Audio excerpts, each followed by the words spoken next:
नमस्ते सदावत्सल्य मातृभूमि। Flag code आज हम लोग डिस्कशन करने वाले हैं फ्लैग पर। फ्लैग का मतलब भारत का ध्वज। ध्वज के जिस प्रकार से अपमान अरविंद केजरीवाल जी ने अपने संभाषणों में किया है, या जो वो सोशल मीडिया, पब्लिक और मीडिया का तो उनको बड़ा शौक है, इस पर दिल्ली की कमाई का एक बहुत बड़ा अमाउंट वो मीडिया के ऊपर खर्च करते हैं। काम करने के बजाय वो मीडिया पर ज़्यादा विश्वास करते हैं, प्रोपोगंडा पर ज़्यादा विश्वास करते हैं। ये जो प्रोपोगंडा स्पेशलिस्ट है स्टार मिस्टर केजरीवाल जी, उन्होंने जिस प्रकार से फ्लैग लगाकर और बोलना शुरू किया, ठीक है भारत के वो एक राज्य के मुख्यमंत्री हैं और मुख्यमंत्री होने के नाते जिस समय बोलते हैं भारत का ध्वज लगाना उनका अधिकार और कर्तव्य भी बनता है। लेकिन कभी कभी ये लगता है कि ये पढ़ा लिखा व्यक्ति ये कैसा पढ़ा लिखा है, कितना पढ़ा लिखा है, या पढ़ा लिखा है भी कि नहीं। एक सामान्य सा व्यक्ति जिसने कभी कोई एक अक्षर ना पढ़ा हो, काला अक्षर जिसके लिए भैंस बराबर हो, वो भी जानता है कि भारत के ध्वज का अपमान होने का मतलब ये होता है कि वो भारत का सम्मान नहीं करता, या भारत के ध्वज का अपमान का मतलब पूरे देश का अपमान होता है।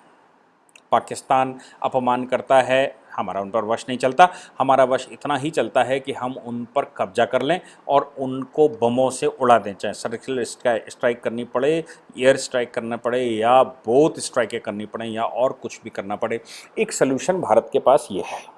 लेकिन अरविंद केजरीवाल तो एक राज्य के मुख्यमंत्री हैं और मुख्यमंत्री होने के नाते उनके पास पूरी एक एडमिनिस्ट्रेटिव मशीनरी है, और एडमिनिस्ट्रेटिव मशीनरी भी ऐसी कि वो खुद अपने आप को क्लेम करते हैं कि वो आईआरएस है। हालांकि आईआरएस एसोसिएशन ने कभी नहीं माना कि वो अरविंद केजरीवाल कभी आईआरएस रहे। ऐसे भी आरोप लगाए गए कि आईआईटी में जब उन्होंने डिग्री ली तो डिग्री में भी आईआईटी में एडमिशन पर भी बड़े लोचे हैं। उसके बाद वो इन किन प्रकार ने कुछ लोगों को इकट्ठा करके मुख्यमंत्री बन गए, उन लोगों को ही उन्होंने बाहर कर दिया। चाहे हम उनमें कितने भी बड़े नामों की बात करते हैं, एक उनका पिठलग्गू, एक उनका चेला उनके साथ रह गया है। वो भी इसलिए क्योंकि वो सैल्यूट स्टार है, लगातार सैल्यूट मारता है, जिसका नाम मनीष सिसोदिया। मनीष सिसोदिया के अलावा अभी कोई दिल्ली में ऐसा व्यक्ति अरविंद केजरीवाल के पास नहीं बचा। तो वायलेशन करना और लोगों को धोखा देना, दगा देना, दिल्ली वालों को दगा देना, धोखा देना, ये सब उनकी प्रवृत्ति में शामिल है। लेकिन अरविंद केजरीवाल जी प्रवृत्ति में तो शामिल है, परंतु ध्वज का अपमान करेंगे, वो भी किस प्रकार का अपमान। मैं आपको ध्वज कोड, जो इंडियन कोड फ्लैग कोड है, उसका हवाला देता हूं कि भारत में एक इंडियन कोड फ्लैग है जो मिनिस्ट्री ऑफ होम अफेयर्स ने बाकायदा वो पब्लिश करते हैं। उस फ्लैग कोड के सेक्शन 2 में, सेक्शन 1 में बहुत सारे चीज़ें दी हुई हैं। सेक्शन 1 में 2.1 दिया हुआ है, उसमें 3-4 चीज़ों को समाहित किया गया, जैसे एम्बलम एंड नेम्स एक्ट 1950 के कुछ प्रावधान सेक्शन 2, सेक्शन 3 और लिए गए हैं।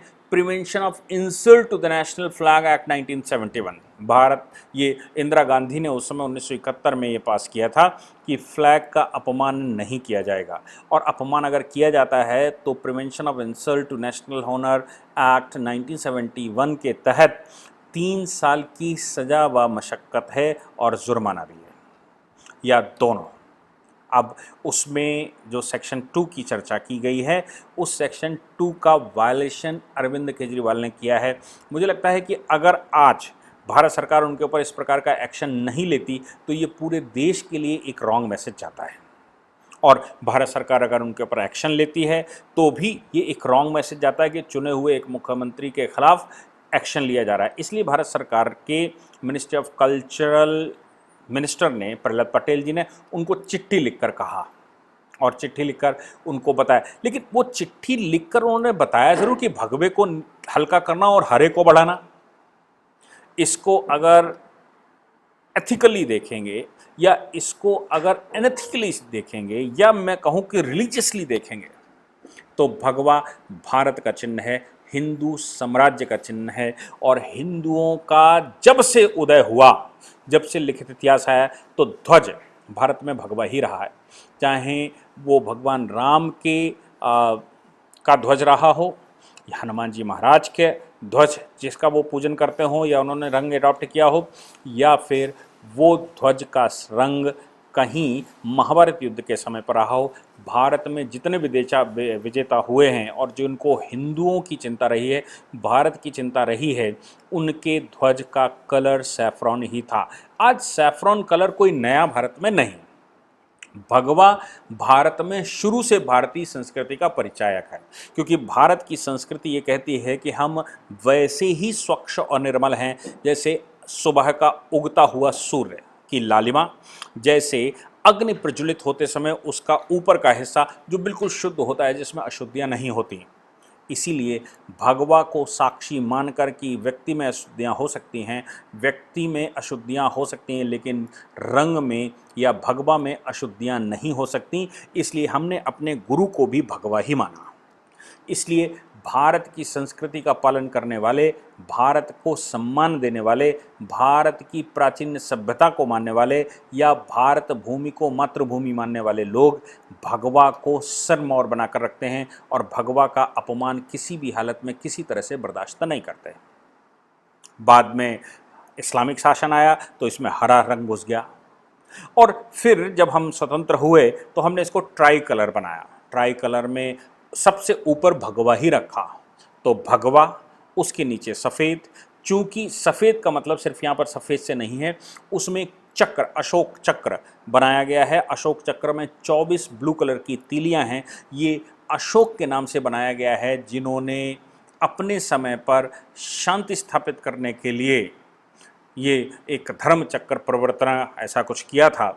तो अशोक, महान सम्राट अशोक का अशोक चक्र लिया गया, उसको पीछे से एक सफ़ेद कलर दिया गया और नीचे एक हरा कलर दिया गया। लोगों ने उसका इंटरप्रिटेशन कुछ ऐसे निकाला कि भगवा हिंदुस्तान की मूल संस्कृति है, इसलिए सबसे ऊपर है, सम्राट जो सिस्टम है वो बीच में है और नीचे एक इंटरवीनिंग संस्कृति है जिसको हम हरा कलर कहते हैं। इसलिए आपने देखा होगा कि जो अपने देवता खाड़ी में ढूंढते हैं वो हरे कलर का सबसे ज़्यादा इस्तेमाल करते हैं। उनकी बिल्डिंगें हरी कलर की दूर से देखी जा सकती हैं, मीनारें हरे कलर की दूर से देखी जा सकती हैं, हरे कलर पर चांद बना भी देख सकते हैं, हरे कलर पर कुछ और सितारे भी देख सकते हैं। ऐसा हरा कलर ऐसा माना गया कि भारत में इंटरवेंशन की निशानी है, इसलिए एक समुदाय को हरे से अच्छा कुछ नहीं दिखता। लेकिन एक ये हरा समुदाय, हरा रिलीजियस कलर है ऐसा कहना ठीक नहीं।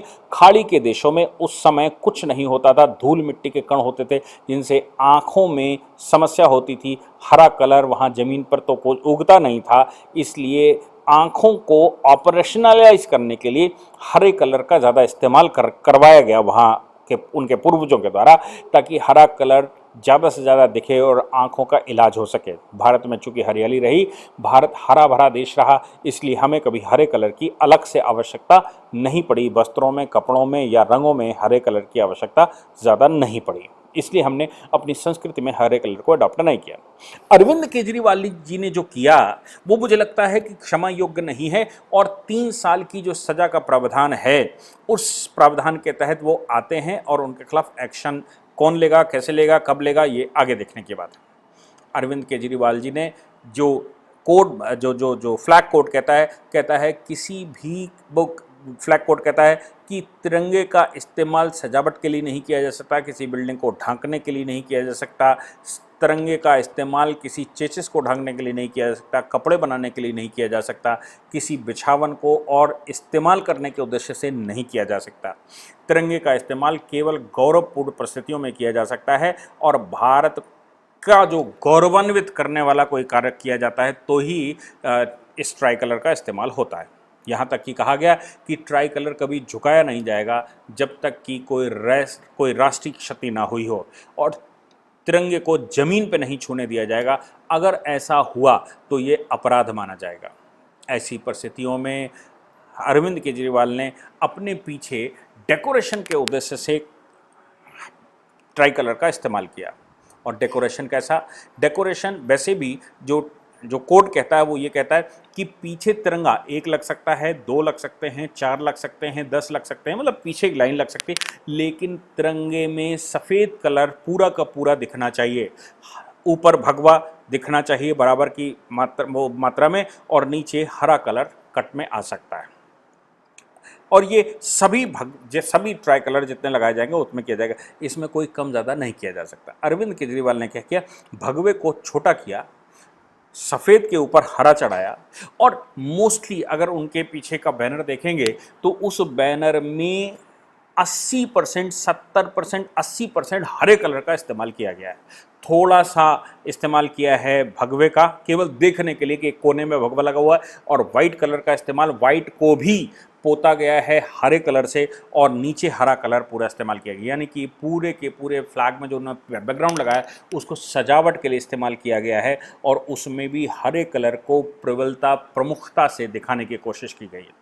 हो सकता है अरविंद केजरीवाल एक होशियार व्यक्ति हैं, उनके पीछे बहुत सारे दिमाग लगते हैं, हो सकता है कि ये अरविंद केजरीवाल ने इस प्रकार का कार्य किसी एक कम्युनिटी को खुश करने के उद्देश्य से किया हो। ये तो भगवान जाने कि उनके मन में, मस्तिष्क में क्या था और वो क्या करना चाहते थे, लेकिन हो सकता है कि एक कम्युनिटी को खुश करने के उद्देश्य से वो किया गया हो, और उस कम्युनिटी के कलर को ज़्यादा शो करने की कोशिश की गई हो। और अगर वो कम्युनिटी को खुश करने के उद्देश्य से नहीं किया गया है तो ये अपने आप में वैसे भी अपराध है। कोई भगवा को चेंज करना, वो ट्राई कलर को चेंज करना, और भगवा खास तौर से इस सेक्शन 2 में ये व्यवस्था दी गई है कि किसी प्रकार से इसमें भगवा डाउन नहीं होगा, भगवे के ऊपर कोई आंच नहीं आनी चाहिए। अगर भगवा डाउन करके लगाया गया है, भगवा को कुछ कम करके लगाया गया है, तो फिर ये मान कर चलिए कि यह अपराध है। लेकिन अरविंद केजरीवाल जी ने किस इंटेंशन के साथ किया मुझे पता नहीं, लेकिन प्रहलाद पटेल जी ने जब उनको पत्र लिखा, उनको ही केवल नहीं लिखा, क्योंकि उनको पत्र लिखते केवल तो उन्होंने तो प्रेस कॉन्फ्रेंस करके ड्रामा शुरू ही कर देना था। पटेल जी ने वो चिट्ठी एलजी को भी लिखी, और एलजी ने भी उस पर एक बयान, ऐसा कहते हैं लोग, दिया। अरविंद केजरीवाल ने कोई बयान तो नहीं दिया, हालांकि वो प्रेस कॉन्फ्रेंस स्पेशलिस्ट हैं। अगर वो जरा सा भी इसमें पाते कि वाकई में उनका कोई अपॉर्चुनिटी इसमें है या कोई बात है, वो पकड़े नहीं गए हैं या वो बच सकते हैं, तो अब तक उन्होंने प्रेस कॉन्फ्रेंस कर ही देनी थी। लेकिन अरविंद केजरीवाल ने कोई प्रेस कॉन्फ्रेंस नहीं की, बल्कि अब की बार, अब जो उन्होंने कल से किया, वो पीछे का जो ट्राई कलर था उसको सही कर लिया, क्योंकि उनको मालूम है कि भारतवर्ष सब कुछ बर्दाश्त कर सकता है। आप ऑक्सीजन पर पॉलिटिक्स करते हैं, भारत वालों ने देख लिया। आप सिलेंडर पर पॉलिटिक्स कर रहे थे, देख लिया। आप वैक्सीन पर पॉलिटिक्स कर रहे थे, देख लिया। आपने पाकिस्तान के जम्मू और कश्मीर जो पाकिस्तान के कब्जे में है, उस हिस्से पर सर्जिकल स्ट्राइक, एयर स्ट्राइक पर प्रश्न खड़े किए, एविडेंसेस मांगे।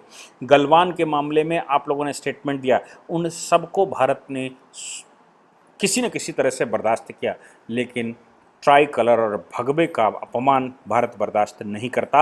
और अगर ये स्टेटमेंट उस पर देते तो और फंस जाते। वो बात मीडिया ने भी दबा ली, और वो बात दबाकर इस्तेमाल की गई, इसलिए अरविंद केजरीवाल को उसमें कोई स्कोप नहीं दिखा, और यही दिखा कि वो स्वयं इसमें फंस ही सकते हैं और फंस ही जाएंगे। इसलिए अरविंद केजरीवाल ने उस विषय को, या इस विषय को चुपचाप बदल कर सही किया है। लेकिन मुझे लगता है कि एटलीस्ट इनके खिलाफ एक कानूनी नोटिस होना ही चाहिए मिनिस्ट्री ऑफ होम अफेयर्स का, और इनसे पूछा, उसका जवाब देना चाहिए। भले वो माफ़ी मांगें और वो ये कह दें कि मेरे से गलती हो गई, लेकिन माफ़ी तो मंगवानी ही चाहिए। क्यों? क्योंकि इतना बड़ा, अगर इनको मुख्यमंत्री को छोड़ दिया जाएगा, कल को दूसरा व्यक्ति ऐसे इस्तेमाल करेगा, तो साफ सवाल खड़ा होगा कि हम अगर करें या हमसे भूल हो तो आप हमको नोटिस करते हैं, और अगर मुख्यमंत्री ऐसा करता है तो उसको आपने केवल एक पत्र लिखा, उसके खिलाफ एक नोटिस भी नहीं किया, उससे उसका क्लैरिफिकेशन भी नहीं मांगा। मुझे लगता है एटलीस्ट क्लैरिफिकेशन एलजी को ही मांग लेना चाहिए, लेकिन एक क्लैरिफिकेशन की आवश्यकता है, ताकि अरविंद केजरीवाल दोबारा ऐसा ना करें। और अगर दोबारा करें, क्योंकि अभी नोटिस उनको चला जाएगा और वो उस पर माफ़ी मांगेंगे, दोबारा ऐसा अगर वो करते हैं तो फिर 100% कोर्ट के द्वारा सज़ा देने के प्रावधान खुल जाते हैं, या सज़ा का मुहूर्त खुल जाता है। इसलिए अरविंद केजरीवाल जी को नोटिस करना ही चाहिए एलजी को, और उनसे प्रश्न पूछना ही चाहिए कि आपने ये जो किया है उसका लीगली जवाब दीजिए कि क्यों ऐसा हुआ और किन कारणों से हुआ और कौन दोषी है।